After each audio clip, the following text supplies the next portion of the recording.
My name is Dale Mary Grenfell, a transplant from Los Angeles, California. I've lived in Fort Collins, Colorado for 25 years.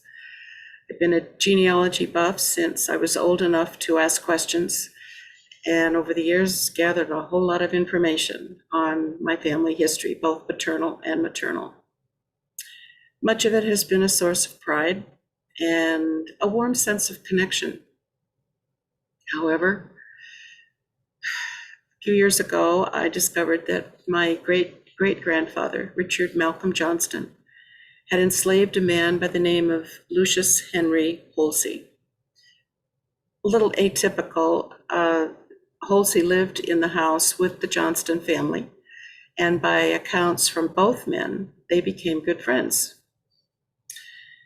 Upon emancipation, Johnston gave Holsey both land and money. Holsey was self-educated and went into the ministry, later becoming a bishop in the then named Colored Methodist Episcopalian Church in Georgia. At the time, I honestly gave no thought to, nor did I come across any indication of the extent to which my family had been involved with slavery. That all changed a couple of weeks ago when I was doing Google research and trying to locate descendants of Lucius Holsey. I found myself overwhelmed with information that I had no idea was out there. It left me with an intense visceral response and revulsion. What I can only describe as what felt like a schizophrenic moment. Anger, grief, confusion, disbelief, isolation. I thought I knew who my ancestors were. I didn't. On a website called They Had Names, I learned an exposed truth about my great-great-great-grandfather, William Ward, one of the largest slave owners in Georgia. Listed on that website were names of people that he had enslaved for decades. George, Sambo, Leah, Nancy. The list just went on. Most took his name, and many or most wards in Georgia can trace their lineage back to ownership by William Ward. In that same document was a description of a beating by Ward of a neighbor's slave accused of theft. And this was after the slave had been beaten already savagely by the neighbor. I was nauseous. As that scene played out in my head, I also saw the man's family as they watched this dehumanization. And it would not have been for the first time. This was the norm. Slavery-related trauma didn't end with emancipation. Multi-generational trauma is real, and much that has been sustained by enslaved human beings remains unabated and manifest to this day. I may not personally know descendants of those enslaved by my ancestors, but I've met them in prison, homeless shelters, rehabs, foster care, youth detention, inadequate healthcare venues. And trauma doesn't know color. White children witnessed these brutalities as well, and manifests of that persist even today. Brutality and trauma are the gifts that just keep on giving. When I listen to the news now, behind all the vitriolic racist rhetoric and violence, I hear the voices of my own ancestors.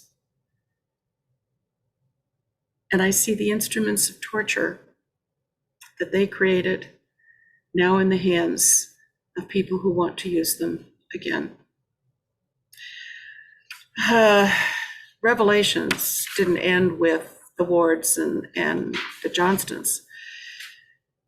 My grandfather, whom I dearly loved, was descended from Wards, Johnstons, Kells, McIntoshes, Hardwicks, Spaldings, and Wynns. They were all in Georgia. They were all interrelated, and they were all slave owners. But the tentacles of oppression reached all the way to New England with the Sullivans and the Langdons. Respectable citizens, wealthy, powerful politicians, grandparents, uncles, cousins, women who married into families and brought their slaves with them. That's not to mention all those who were born to slaves that were raped by slave owners. One ancestor, Thomas Spalding alone, had 350 slaves. And if this dark and ugly chapter in my family history wasn't enough, I just discovered this week that in 1779, I'm going to read this so that I can. In 1779, a New England ancestor, Major General John Sullivan, was directed by George Washington to, quote, engage the Iroquois until they waste all the settlements around. Sullivan eagerly complied and led 4,500 soldiers in destroying entire Iroquois settlements. One historian has called his campaign the most ruthless application of scorched earth policy in American history, rivaled only by Sherman's march through Georgia and the American search and destroy missions in Vietnam. So in the last couple of weeks, I ask myself, what do I do? What can I do? How can this depth of anger and grief be turned into something productive, healing?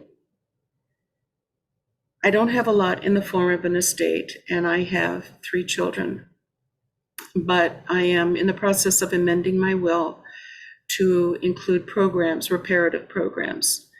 And from here on in, any tax returns or monetary gifts that I get will go to the same programs. But there's something else. You know, I ask, what can I do? My passions and my strengths have always been in storytelling, writing, restorative processes, circle keeping, trauma intervention, and grief support. I'm good at that. At this moment, I don't know how, but I want to either find or create the venues where those skills can be put to best use. And ultimately, I would love to meet, if at all possible, with any or all descendants of slaves of my ancestors, participate in some form of reconciliation. I'm closing in on 80. I wish I had 50 more years, but I don't. I am going to do the very best I can to complete a more accurate genealogy, and am reaching out to my family in the hope that some or all would be willing to work together in response as we move ahead. The Lakota have a saying, Mitakuye Oyasin. We are all related. I hope I can keep that in mind as I move forward. And if I can, I think I'll be able to navigate the many rooms of healing ahead. I've read all of the postings, all of the stories on this website. And I cannot thank you all enough for sharing your story. And I kind of hope with all my heart, we're in different parts of the country. Some are right here in Colorado and Denver. I would love to meet up. I truly would. And that's kind of who I am, very visual, kinesthetic, relationship oriented. But in the meantime, I wish you all well, and namaste.